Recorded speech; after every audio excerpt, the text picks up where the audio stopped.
apa sih yang beda sama gayungan ini? Orang tuanya yang beda, anaknya yang beda, atau apanya? Atau situasi apa yang beda? Misalnya situasi ekonomi, situasi apalah gitu ya. Itu yang belum kelihatan. Atau budaya, kan biasanya kayak gitu kalau yang ngambil tema-tema berdasarkan misalnya daerah-daerah kabupaten yang pelosok-pelosok itu biasanya dikaitkan sama budayanya, punya kearifan lokal apa kayak gitu. Ini kan perkotaan nih. Iya Bu. Ya, jadi belum kelihatan. Tapi bisa nggak kira-kira Vida Uh, jelaskan atau memang masih bingung juga Vidanya? Sebenarnya penelitian saya itu fokusnya ke ini Bu, ke mencari tahu fungsi manifest dan fungsi latennya. Kenapa orang tua itu kok sampai bisa mengapa orang tua mengeleskan anaknya di bimbingan les gitu Bu, karena kan ada tanggung jawab kan ada peran dua di orang tuanya kerja dan Kita bahas teorinya. Nah, teorinya ini pun sebenarnya teori sosiologi klasik kan ya? ya Kan teorinya pakai Merton ya? iya pakai Merton. Sebenarnya bukan tidak boleh ya. Sebenarnya teori-teori sosiologi klasik itu sudah jarang dipakai. Itu pertama. Karena banyak sudah ya direvisi, bahkan dibantah sama teori-teori yang modern, bahkan postmo dan kritis dan seterusnya. Jadi memang sudah jarang dipakai, bukan tidak boleh, tapi memang ya apa ya karena namanya aja klasik ya, namanya aja teori lama. Jadi bisa dibilang banyak kelemahannya gitu. Jadi dan banyak apa ya istilahnya, tidak mencapai, kadang-kadang tidak bisa menggapai sama kondisi yang sekarang yang sudah istilahnya dunia jauh lebih berkembang dan berubah. Itu sih, itu bukan nggak boleh ya, tapi itu hanya masukan saya. Tapi kalau memang nanti bisa didiskusikan, mungkin ada tambahan dari Pak Legowo dan bisa didiskusikan kembali sama Pak Agus ya. Jadi intinya menurut saya belum ada yang khas dari temanya juga. Kemudian tadi teorinya pakai teori sosiologi klasik. Kemudian karena saya lihat di tujuan itu kan menyinggung ini kajian keluarga ya katanya, manfaat kritisnya. Nah, nanti alangkah baiknya juga di bab 2 kajian pustaka dan teorinya itu, misalnya di sini ada sub peran orang tua gitu ya, itu kan cuma berapa, 1 atau 2 paragraf itu. Mungkin kalau memang bingung mau menambahkan ya digabungkan aja langsung sama sub bab berikutnya, sama-sama membahas masalah orang tua itu kan masuk bahas keluarga kan. Jadi misalnya peran orang tua dalam perspektif sosiologi keluarga misalnya gitu. Jadi kelihatan sosiologinya gitu ya dengan penulisan subbab, tapi isinya juga disesuaikan. Jadi nggak sembarang mengutip definisi orang tua misalnya atau definisi keluarga, tapi ya benar-benar berdasarkan perspektif sosiologi keluarga dari buku-buku sosiologi keluarga misalnya gitu. Iya Bu. Kemudian untuk penyebutan, ini masalah penyebutan aja. Misalnya teknik pemilihan subjek itu teknik purposive sampling. Mungkin kata-kata samplingnya untuk teman-teman yang lain semua juga mungkin yang mendengarkan besok ke depan jangan ada pakai kata samplingnya, tidak perlu disebut ya sebut saja teknik purposive gitu aja ya, karena kata-kata sampling itu identik dengan penelitian kuanti itu. Kemudian manfaat penelitian itu kan masih banyak mengetahuinya ya. Mungkin kalau mengetahui ya boleh lah, mungkin itu untuk poin 1 aja yang awal-awal, misalnya mengetahui mungkin Pak Dewo juga udah sering ngajarin ya, nyontohin untuk bikin tujuan penelitian di sempro teman-teman yang sebelumnya. Misalnya yang pertama untuk mengetahui misalnya realitas objektif ya, di sana misalnya pengetahuan orang tua di gayungan, tapi ini contoh aja ya. Misalnya untuk mengetahui pengetahuan apa istilahnya, latar belakang pendidikan orang tua atau budaya masyarakat gayungan misalnya atau masyarakat perkotaan kayak gitu-gitu ya. Nanti baru terakhir menganalisis sesuai rumusan masalah, menganalisis peran orang tua bla bla bla. Jadi urut Jadi mengetahui, mengidentifikasi, menganalisis biasanya kan gitu ya kalau Pak Dewo ngajarin. Biar seragam jadinya eh, pedoman penulisannya sama. Iya Bu, terima kasih. Ya mungkin itu saja sih intinya. Saya belum bisa lanjutin ke terlalu dalam misalnya soal teori dan lain-lain karena itu tadi ya intinya saya masih memberatkan di rumusan masalah ya, jadi menurut saya belum tajam, nanti bisa diskusikan kembali.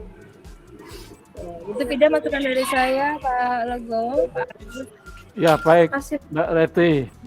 Ya baik, saya melanjutkan ya Mas Agus ya. Ya, ini panggilannya siapa ini? Dini. Vida Pak. Hah, Ida. Oh, Vida. keren sekali Ida. Kok namanya Dinika Putri kok bukan Ida Perwati atau Ida siapa gitu. Baik, Ida. Iya Pak. Kamu sudah melihat apa yang disarankan? Kamu sudah mengetahui saran dari Bu Refti tadi? Sudah Pak. Sudah. Yaitu tolong dicatat ya. Yang pertama yang perlu saya lihat itu judulmu itu. Judulmu apa? Peran orang tua bekerja dalam pendampingan pembelajaran anak selama pandemi di Gayungan, Surabaya. Peran orang tua. Ini peran orang tua ini seperti apa? Peran orang tua yang bekerja, jadi orang tua itu kan perannya sebagai pendidik ya Pak. Ya Ketika tidak sebagai di rumah. pendidik saja, komplit peran orang tua itu. Sebagai pendidik dan segala aspek.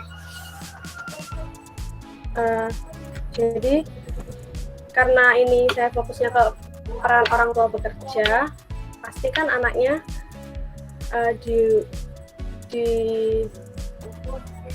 anaknya kan pasti diikutkan di bimbingan les. Kalau nggak gitu ada guru les yang datang ke rumah gitu Pak. Ini untuk orang tua yang mampu atau semua orang tua? Secara ekonomi, orang tua yang tidak mampu secara ekonomi, nah ini kamu bisa kategorikan mau melihat spesifik yang seperti apa. Seperti apa Bu Refti tadi sarankan, ya. Ini seperti apa? Jadi kamu akan bisa melihat apakah semua orang tua, berarti kamu bisa melihat dari orang tua dari kategori golongan atas, golongan menengah, golongan bawah. Ini kan lebih spesifik. Ya. Jadi Baik Pak. pendampingan itu akan lebih jelas. Ya, Ida. Iya baik Pak. Nanti saya revisi lagi. Terus ini di Kelurahan Gayung Sari. Bukan Pak, di Kelurahan Gayungan, di Kampung Gayungan Gang 8. Di Kelurahan Gayungan. Ya, ini Iya Pak. seperti apa yang disampaikan Bu Refti tadi. Sebetulnya kenapa memilih di situ itu pertimbangan metodologisnya harus jelas juga nanti, ya. Kemudian kalau berbicara peran itu artinya apa sih?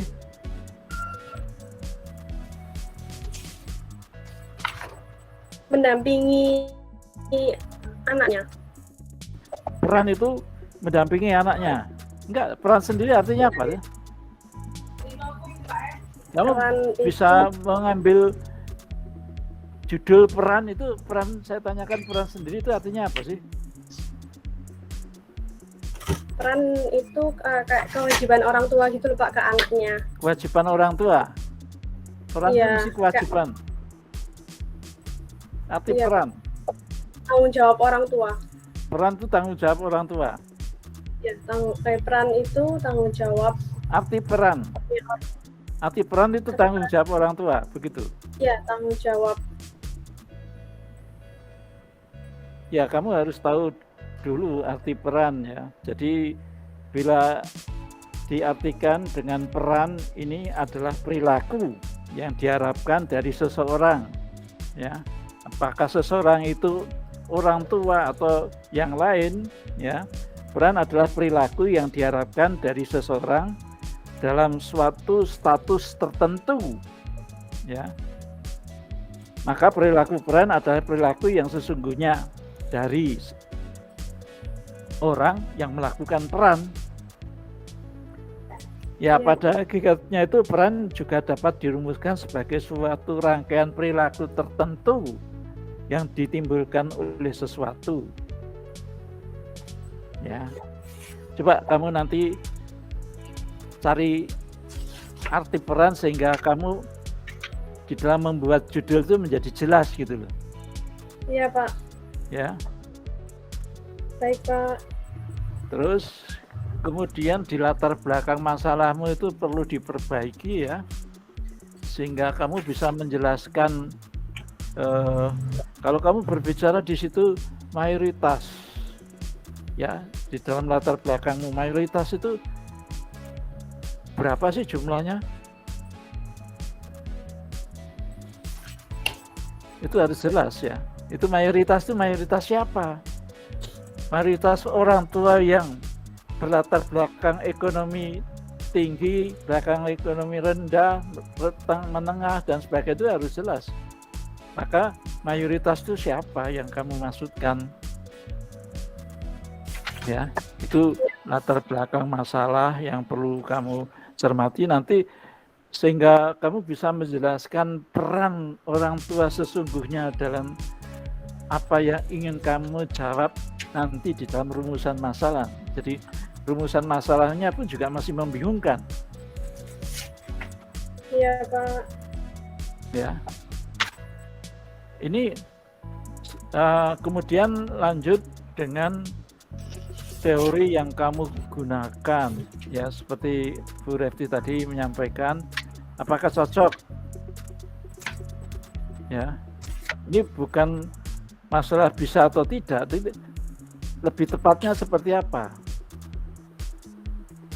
Ya, jadi dari latar belakang masalah, rumusan masalah, tujuan, teori, metode itu nyambung.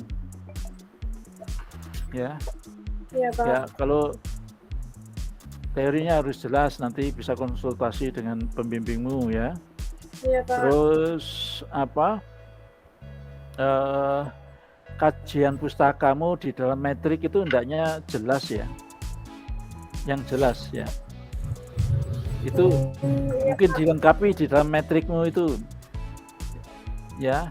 Iya, Pak. Penelitiannya siapa, judulnya apa, teori yang digunakan apa, metodenya apa, hasilnya apa. Itu metriknya dibuat seperti itu supaya jelas. Baik, Ya. Pak. Terus apa? Ya metodologi. Ya tadi sudah disinggung oleh Bu Refti, itu ya kamu menggunakan pendekatan kualitatif, kualitatifnya siapa itu kan harus jelas juga ya. Ya. Karena macam-macam kualitatif. Ya. Iya, Pak. Ya. Ya itu tolong apa yang menjadi masukan Bu Refti ya, masukan saya ya, itu menjadi pertimbangan untuk kamu perbaiki sehingga nanti bisa dilanjutkan ketika kamu bisa memperbaiki apa yang sudah menjadi rekomendasi itu. Ya. Iya, Pak. Ya. Saya kira saya tidak panjang lebar, itu saja dulu. Oke. Baik, terima kasih Pak Agus. Ya, Pak Agus saya kembalikan. Matur suwun Pak Alek atas berbagai masukan untuk Afida. begitu juga Bu Refti. Saya melanjutkan apa yang disampaikan Bu Refti sama Pak Legowo. Pertama adalah sesudah mendapat berbagai masukan tadi, Afida mau membuat rumusan masalah yang seperti apa? Atau sebelum rumusan masalah deh, yang dikatakan atau yang diberi masukan Bu Refti agak keras terkait dengan mengapa kok gayungan. Coba Afida menjelaskan hal itu sehingga meyakinkan bahwa gayungan adalah pilihan untuk yang lebih tepat diteliti, atau mungkin selanjutnya bergeser ke tempat lain yang kemudian lebih cocok untuk penelitian ini. Silakan Afida.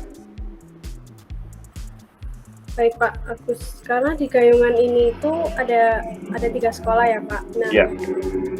dan di Gayungan ini itu sendiri itu kurang perhatian gitu loh Pak dari orang tuanya. Jadi banyak yang les itu yang tadi saya sampaikan.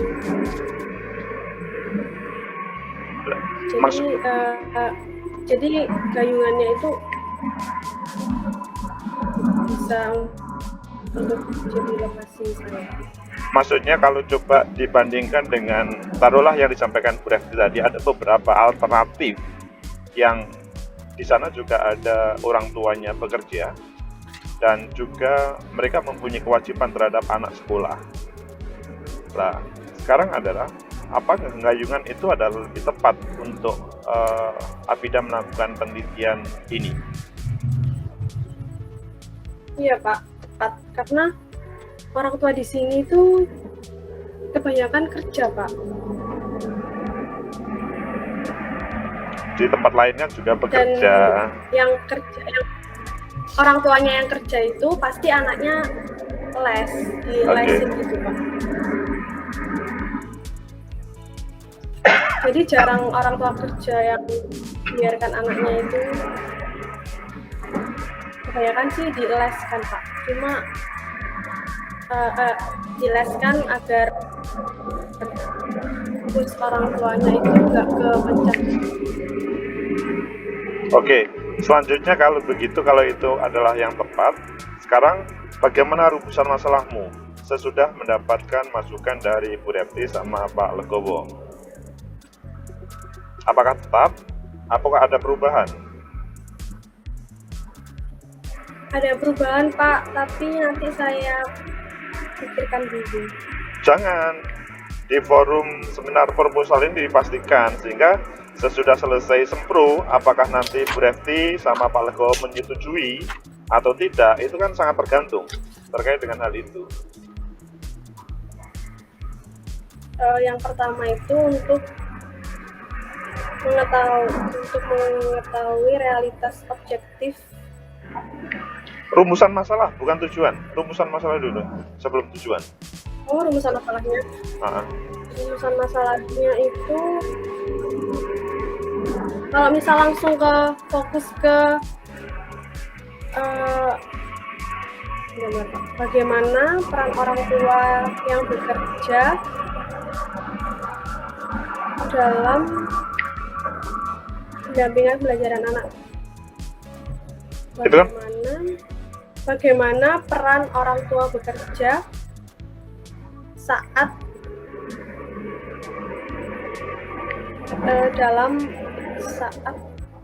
mengikutkan anak untuk bimbingan les di Gayungan Surabaya, itu gimana?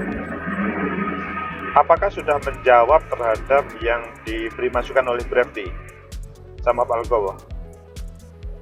Fokus saya yaitu Pak, bagaimana peran orang tua yang bekerja dalam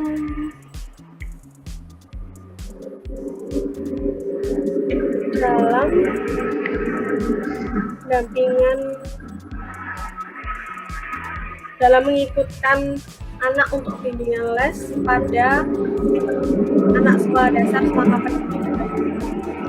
Bu Refti, apakah yang yang dibuat Afida bisa diterima Bu Refti? Oke. Selanjutnya, sekarang adalah terkait dengan teori. Tadi yang dipertanyakan adalah teori. memang teorinya Bu Refti memberikan masukan keras, tetapi memang belum ada alternatif yang ditawarkan. Apakah Afida mau berubah, mengubah teorinya? Atau bagaimana? Kalau Bu Refti dan Pak Legowo ada alternatif, bisa saya tampung, Pak. Oke, nggak kalau menurut Afida sendiri kan, sementara Afida kan pakai strukturalisme, cari fungsi manifest dan fungsi laten. Meskipun dalam bahasa Bu Refti itu adalah sangat klasik dan sudah ada banyak perbaikan. Nah, apakah Afida masih mempertahankan fungsi manifest, fungsi laten yang ada kritikan bahwa itu adalah teori yang sangat klasik dan sudah ada perbaikan, atau mencari yang lain, atau memberikan alternatif yang lain? Kebetulan tadi Bu Refti sama Pak Legowo memberikan masukan saja. Tetap dulu aja, Pak. Nanti kalau ada saran, nanti saya tampung dulu. Oke. Kemudian yang kelihatan cukup ya. Pak Legowo sama Bu Refti, Ya, bagus. gimana? Apakah bisa dilanjutkan proposal ini sesudah nanti ada perbaikan? Bu Refti sama Pak Legowo? Ya, sebenarnya sih bukan perbaikan kayak misalnya teorinya belum terkajam atau apa, tapi ya itu tadi Nah, masalahnya dulu nanti dispesifikin lagi, harus lebih detail, yang unik, yang khas apa, itu aja sih sebenarnya kuncinya di situ, baru bisa Oke. lanjut ke yang oke. Itu kita pastikan sekarang atau nanti sesudah nanti aja Bu Refti? kalau misalnya Vida masih perlu bimbingan sama Pak Agus, ya diskusi sama Pak Agus dulu aja, nanti kalau sudah fix tinggal ngasih tahu penguji akhirnya arahnya lebih kemana misalnya gitu ya. Oke, Itu tak oke. Ya, tidak, nanti tolong dipikirkan. Jadi sebenarnya kan tujuannya penelitian terdahulu itu kan supaya kita juga bisa membandingkan dan tahu apa sih yang sudah dibahas orang-orang lain. Nah, tidak nyari celah yang belum pernah dibahas oleh orang. Nah, Oke. terkait peran orang tua itu sebenarnya banyak ya penelitian kayak gitu Pak Agus, masalahnya sebenarnya penelitian serupa ini sudah banyak. Oke. Ada yang boleh sih mirip-mirip, tapi makanya yang khas apa? Oke. Ya, Bu. Baik. Ya, Terima kasih Bu Refti, terima kasih Pak Legowo. Ini cukup dilanjutkan, tapi selanjutnya revisi dulu gitu ya. Oke. Oke, Aha. oke. Terima kasih, Bu Refti. Ya, sama-sama Fit. Terima kasih Oke, Bu Refti, Pak bagus. Legowo. Oke. Waktu saya Ya, kembalikan selamat kepada ketua atau langsung ke moderator. menikmati.